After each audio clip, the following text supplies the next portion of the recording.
stades de Grand Yoff et de Dieuppeul-Derklé, l'éclairage des édifices religieux tels que le mausolée de Cambérène et de Yoff, l'achèvement du revamping de Dakar, le pavoisement 2023 des fêtes de fin d'année et la mise en lumière de la statue d'Emba et Dupont, de la porte du millénaire et de la passerelle de Gibraltar. Le revamping en LED du réseau d'éclairage public standard des parcelles d'Assénie. La réhabilitation et la modernisation du réseau d'éclairage public de l'île de Gorée. La réhabilitation et le revamping du réseau d'éclairage de l'ancienne piste. L'alimentation en énergie solaire des édifices religieux, mosquées comme église, la grande cathédrale de Dakar, la grande mosquée de Dieuppeul et la grande mosquée des parcelles d'Assénie à l'unité 13. Et demain après-midi, après la prière, nous allons procéder à l'installation du réseau solaire à la grande mosquée de Massalikul-Jinaan. La réhabilitation de l'éclairage public des quartiers de Cité Cœur d'Orly, Cité Cheikh Ahmadou Bamba de Biscuiterie et de la route principale de la police de Grand Yoff. La modernisation de l'éclairage public des allées Khalifa Babacar Sy et des deux voies du camp pénal. L'extension de l'éclairage public, la cité Murtala, la cité Bakary Faye de Ouakam, la cité mine de Liberté et la cité économique de la Médina. L'éclairage des jardins publics de la ville de Dakar. La remise en service des carrefours, des feux de signalisation tricolores. Concernant l'assainissement, l'opération d'entretien courant des ouvrages de drainage des eaux pluviales. Travaux de gestion de la remontée de la nappe phréatique dans le quartier de Bop. Installation de 200 toilettes publiques préfabriquées dans les espaces ouverts de la ville pour un montant de 2 milliards de francs CFA. Concernant l'aménagement urbain, l'aménagement en cours de 57 jardins et espaces publics. Concernant les activités marchandes, l'option est d'organiser les espaces marchands en vue de faciliter le commerce et la mobilité tout en offrant un cadre de vie adéquat. La ville de Dakar, fidèle à son slogan « Dakar pour tous », rejette toute idée de marginalisation et de stigmatisation. Les termes d'égarpissement, désencombrement sont remplacés par les termes organisation et accompagnement pour permettre à toutes les catégories de commerce, particulièrement le petit commerce et les marchands dits ambulants, de mener librement leurs activités en toute sérénité. D'autres initiatives seront entreprises dans le but de mieux organiser les espaces marchands. Dans ce cadre, la ville de Dakar participe au financement de la foire de Dakar pour un montant de 50 millions de francs CFA. La convention avec le CICES permet d'augmenter les stands dédiés aux artisans de Dakar pour pouvoir faire éclore leur savoir-faire. Concernant l'entrepreneuriat, une donnée majeure à Dakar, la lutte contre la pauvreté et l'exclusion, ainsi que la promotion de l'entrepreneuriat des femmes et des jeunes figurent en bonne place dans le programme Dakar Bénévolat. En termes de réalisation, il y a une hausse de la dotation financière de 396 millions à plus de 500 millions de francs CFA. La formation de 9000 bénéficiaires dans les domaines de la pâtisserie, de la production de javel, de la teinture, de l'économie sociale et solidaire et de l'entrepreneuriat.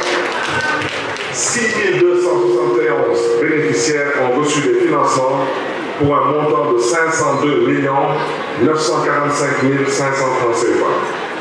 Soutien à 100 startups avec la couveuse d'entreprise pour la promotion de l'emploi par la micro-entreprise. Au registre des relations internationales et de la coopération décentralisée. Dakar a une longue tradition de jumelage avec plusieurs pays. Elle développe avec elle des accords de coopération technique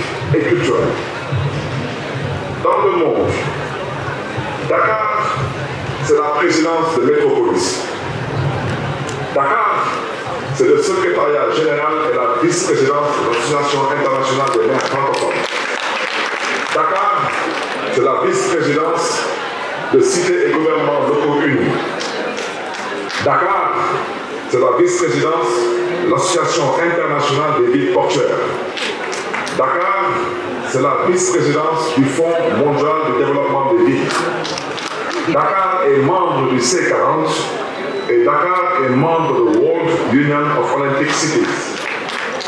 En termes de réalisation, à travers la coopération, nous avons réussi à obtenir, entre autres, le projet efficacité énergétique de 23 bâtiments municipaux, le plan climat-énergie territorial, le PCET et l'aisance aquatique avec l'Union européenne, l'autonomisation des femmes et le skatepark avec l'Association internationale des maires francophones, le projet MGET avec l'Union européenne et Métropolis, le projet de lutte contre les maladies non transmissibles. Dakar PHC 2023 avec Vital Stratégie Bloomberg Philanthropie. La couveuse d'entreprise avec la CPR. La formation des maîtres nageurs pour lutter contre les noyades. La construction et l'équipement de postes de secours au niveau des plages. Le projet de lutte contre la précarité menstruelle chez les jeunes filles scolarisées avec la ville de Marseille. Le projet de mise en valeur de la place de l'indépendance avec Rabat Majal du Maroc. Le stage et la formation des entrepreneurs de Foden avec Logique Montréal. Le projet de micro-jardinage. Le projet Dakar Rêve avec la ville de Milan. Au registre Dakar, carrefour d'échanges internationaux. Des foires, des conférences internationales ont été organisées dans la capitale sénégalaise, faisant du pays une attraction et une destination prisée.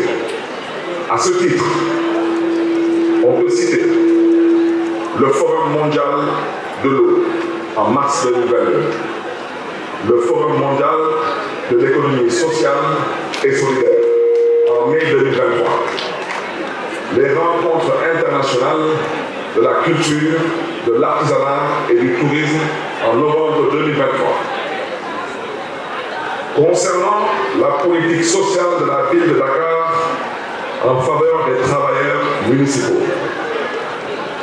Comme le dit l'adage, charité ordonnée commence chez soi. La ville de Dakar, c'est 700 employés. Une enveloppe de 500 millions de francs CFA a été dégagée pour la colonie de vacances des enfants du personnel, pour l'arbre de Noël, pour la fête des retraités, pour la prise en charge totale de la formation des agents, pour la subvention du transport sur le réseau Dakar-Bendik et pour le pèlerinage au lieu saint de l'islam et de la chrétienté et une revalorisation du pécule volontaire. Vous me permettrez maintenant à ce stade, chers invités, de décliner nos perspectives pour les 30 prochains mois à venir. La seconde partie du mandat sera consacrée à la consolidation des chantiers en cours et à la mise en œuvre des projets innovants. La marche vers 2027 sera dynamique et pragmatique. Elle concernera tous les secteurs. Au plan diplomatique, Dakar s'apprête à accueillir la réunion de la Commission Ville et Développement Durable de l'Association internationale des maires francophones en septembre 2024. La journée mondiale des métropoles en octobre 2024. Le Forum international de la démocratie participative en 2025. Au plan culturel, le Festival des musiques, des peuples et des cultures pour lancer officiellement notre adhésion totale et notre implication sans aucune arrière-pensée pour la réussite de l'organisation des Jeux olympiques de la jeunesse Dakar 2026. Une subvention de 100 millions de francs CFA sera allouée à la fondation Cheikh Anta Diop au plan de la jeunesse et du sport.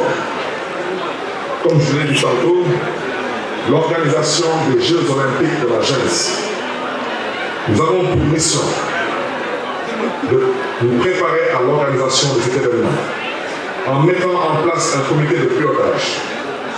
Dakar sera une ville olympique et surtout une ville verte et propre. C'est la raison pour laquelle nous allons nous concentrer sur la valorisation des artères principales, sur l'aménagement des espaces publics, sur les infrastructures sportives et récréatives, entre autres la végétalisation des espaces verts, des pistes cyclables et des minibus électriques, une propreté urbaine, un renforcement des infrastructures sportives, une organisation de tournois interscolaires sous la formule de l'ancien IASU, la mise en place de la plateforme e-sport pour le développement de la pratique. Au plan sanitaire et social, toujours en parlant des perspectives.